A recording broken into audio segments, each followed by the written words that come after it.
30 штук шығатын мини лепешка жасаймыз, өте жұмсақ болып шығады. Міндетті түрде рецепт сақтап алып жасап көріңіздер.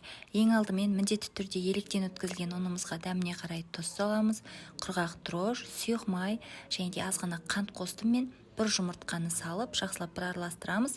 Одан соң жылы суымызды аз-аздан құя отыра, жұмсақтау етіп қамыр илейміз. Дайын болған қамырдың бетін жауып, жылы жерге шамамен 50 минутқа қалдырамыз.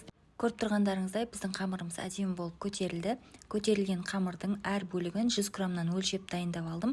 Содан соң бетін жауып тағы да 20 минутқа қалдырамыз. Келесі кезекте осылай саусағыңыздың көмегімен не болмаса нанұрғыштың көмегімен бетінен басып шықсаңыздар болады. Бетіне міндетті түрде жұмыртқаның сары уысын жағамыз, қалауынша күнжет сепсеңіздер болады. Алдын ала қызып тұрған пеште 180 градуста қызарғанша пісіріп аламыз. Қыздар өте жұмсақ болып шығады. Дәл осы рецептпен менде 30 штук күлше нан шықты. Міндетті түрде рецепт сақтап алып жасап көріңіздер. Сіздерге ұнайды деген ойдамын. Парақшама дәл қазір тіркеліп алыңыздар. Пайдалы рецептермен бөлісіп отырамын. Барлықтарыңызға рахмет.